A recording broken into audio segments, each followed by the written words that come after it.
Hello, everyone. Welcome back to the Efficient Edgelords. I'm Brandon, and this is a little video series I'm going to call The Quiet Corner. As you can see, I'm playing Rwby Deckbuilding Game. This is going to be a small series where I give channel updates. Ooh, Rwby. Rwby's my favorite character, so she's really good. Where I give channel updates and play a little, game, time-wasting game, or game that I've been playing throughout the week. And explain that, and then at the end of the video, I'll explain what we're doing with our channel.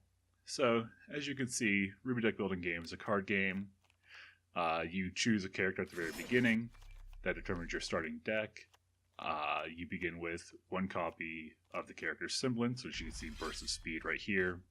One copy of the character's signature equipment as Ruby's Crescent Rose. And then 5 courages and 3 doubts. All of these have different power values and different effects. The goal of the game is to end the game with the most victory points. You can see up at the very top the values by the characters in stars. That's how many victory points they currently have.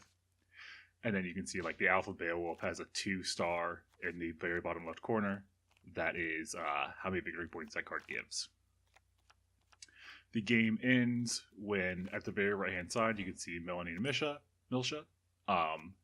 That's the boss deck, and there are 8 cards currently remaining.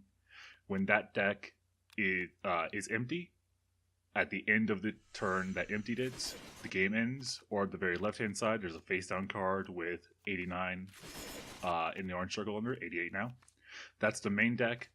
The game will end at the beginning of a turn that deck has 0 cards. The cards have different values, such as the bottom right-hand side is the cost. You gain power throughout your turn by playing cards. They have types, action, hero, equipment. The main type doesn't really mean anything. It just has effects on other cards. For example, I believe Winter said, or actually Dr. Ooblik on the field right now says if you play or have played an action or another hero card this turn, +2 power. It's also a defense card. So there's subtypes. So if you can see, Borbatusk is a villain and attack type. The attack means you target someone or the card targets everyone. It will explain it like Borbatusk, target foes upgrade costs are increased by 2. That was me buying the boss. And the boss will automatically attack you. There's a little icon that right now I'm getting attacked 4 times. Goodness gracious. And then attacks either target someone or target everyone, like Alpha Beowulf says it just hits everyone on the field. And yeah, defense is if a card is targeting you, you reveal that card from your hand to stop one of the attacks. But yeah, so as we go along, I'll explain the quick things that happen that are significant in this game. But for now, I'll start talking about the channel updates. So our next series of videos, or continuing off the last episode of Borderlands 2, we had talked about playing the DLCs with another group of our real-life friends, Until Dusk Gaming. That probably won't happen soon because they are currently in a stream session of Divinity 2, Divinity Original Sin 2, and they will play with us after that. So in the meantime, I'm either going to put out a video on Wednesday that is of me and another real-life friend playing Dawn of War 2 on a campaign mode on the hardest difficulty, or the next series between me and Bud will be either Path of Exile or Diablo 3. We're more familiar with Diablo 3, and Season 17 I think just started not too long ago, so we'll be playing through that. Otherwise, Path of Exile Synthesis League just started, so we might be playing through that. One or the other. We'll let you know more when we decide which one we're doing. Likewise for Friday, either the same video or the next video in whichever series we play, or Bud might have his Pathfinder series up and running by then. So he's going to go through and show off he has some quirky builds that he built using Pathfinder. Pathfinder being the tabletop role-playing game. If people aren't aware, it's basically D&D, If you're familiar with D&D, Pathfinder is a homebrew of 3.5. They got really popular, basically. And people are just going off of that. But yeah, he has a huge notebook of builds that he has just made in free time. And he'll be going over, like, the ins and outs of why he chose certain things for the builds. Classes, races, archetypes, combining archetypes, because apparently that's a thing you can do in Pathfinder. Neo is actually the next boss on screen. She's probably the best character to buy, because her effect is look at the top 3 cards, draw 2, and discard 1. And if you get her with Crow, that gives you like so much power for the turn. Oh my goodness. But yeah, so this will be Monday's video. Oh, I guess a little bit more updates for us than for the channel itself. If you remember at the very beginning of Borderlands Episode 1, we announced ourselves as 2 guys who hate our jobs. Well, we both have new jobs. I am putting in my 2 weeks for my current job. This video will come out at 6 o'clock on Monday, so I should have put it in about 10 hours ago. And Bud quit his job not too long ago and begins his orientation about, as well, 10 hours ago. So, maybe we don't hate our new jobs as much. Here's hoping. And actually, on the screen right now, there are 2 really good cards. Silver-Eyed Warrior and Nevermore. Silver-Eyed Warrior is just a crap ton of power for no reason. And Nevermore targets a card that, or targets a character that didn't have to discard 2 cards if they don't defend against it. Goodness. And what you saw by me picking up and dropping cards on the playfield, that was using the upgrade mechanic. So for example, Velvet's out on the field, or I'm sorry, Velvet's in my hand. Her effect is put 1 signature card from your discard pile into your hand. Upgrade, she costs 2. If you upgrade her, she instead puts all signature cards from your discard pile into your hand. So yeah, upgrading is pretty important in this game. And here I'm like, do I get In Memoriam? I could destroy a card, or Crow. I'd draw so many cards, Crow would probably be good. And I'd be able to upgrade. But I decided to get a whole bunch more Valors, because if I get attacked by an Ursa, Ursa says destroy a Valor in your hand or discard pile, and you can't gain a wound. And if you see the wound in my hand right now, it gives you -1 victory points. So those things are never good to have.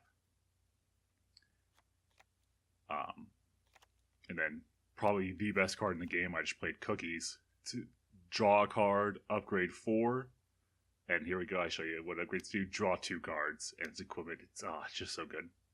Procs Crow instantly, Procs Crescent Rose. It's just good. I decided to get trap cards there to start thinning my deck of doubts and wounds, because I have a lot of them.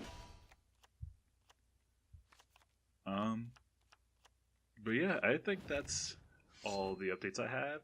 Ooh, Adam just showed up. Adam's effect is really good. Whenever you play him, you can destroy a card on your in your hand or on your discard pile. Thinning your deck in this game is really important. At the beginning, I skipped over and unlocked Aura, which unlocked Aura is draw a card. You may destroy a card from your hand or discard pile. Yeah, that card's very good. Trap card's really good. So you see I have the option to destroy a card now. Getting rid of that wound makes me go up to 39 victory points. So I'm only 2 behind Blake, and Blake's probably one of the best characters in the game. Villains are just so powerful in Rwby Deckbuilding Game. Blake's Gamble Shroud, which gives her +2 power and makes all villains on the playfield cost 1 less. Ooh boy, that's such a good combo. I say combo, it's a single card. And you see here, I have Yatsuhashi. I could block the Taijidu, but I decide not to block him and just downgrade a Doubt in my discard pile to block from discarding a card in my hand. So I'll have more power this turn, not only from blocking with Yatsuhashi, but because I don't have to discard. My hand looks really good. And now you see, once you have a bunch of draw cards, barrels out of control. This is a really good turn for me. I'm sorry, it's probably the best defense card in the game other than Untouchable. I get to upgrade cookies, I get to upgrade a Doubt for free. Yeah. Cinder, you can see Armageddon is actually blocking some of her text. Cinder says, for every card you play, she costs one more to buy. So if there's a play all button, it's above the ongoing. Yeah, when the attacks go away, you'll see it. If you hit play all, you will play every card in your hand, doubts and wounds included, which don't do anything. So you might not want to hit that button if you're preparing to buy Cinder. But you see, I only had 8 power for the entire turn. So even if I didn't play Doubt and Wound, I wouldn't have been able to buy it.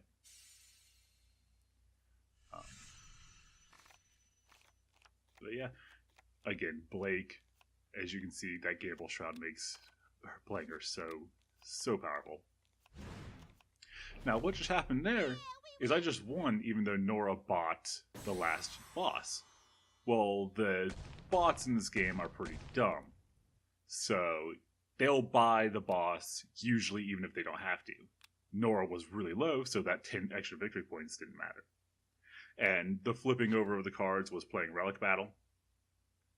Relic Battle says every boss you beat gives you some rewards. Quick Match you play against other players, possibly, or other bots, depending on how many players are actually playing. And you have daily quests. This is a time-wasted game, so I went ahead and launched another Relic Battle. I don't know if I'll show the entire video, because I don't know if I can talk that much. But here you see that I have a choice between Yang and Blake. And each of the characters say, add two of these cards to the deck. That's their semblance in their equipment. If you're familiar with the show, they should be, at least a name should be very familiar to you. But yeah, so that's our plan for the week again. I'll be putting out a Quiet Corner video anytime our plans change. And then either Diablo 3, Path of Exile, or Dawn of War 2 will come out Wednesday when I know more. We do have a Twitter. I think I've only tweeted once with it for like episode 2 of Borderlands. I am not good at social media. I haven't logged on Facebook in like years. So I'll put out a tweet. Follow us on Twitter at the Efficient Edgelords. I think it's at the Efficient Edgelords. I don't even know. I'll put a link in the description below for it. And then possibly Friday, Bud will have his solo video of his Pathfinder builds. And we'll go from there. Oh man, I bought Nevermore early on. Yeah, it's so good. So yeah, that's the Quiet Corner. I guess we'll see you guys come Wednesday. I've been Brandon, and I hope you've had a great time. Talk to you guys next time.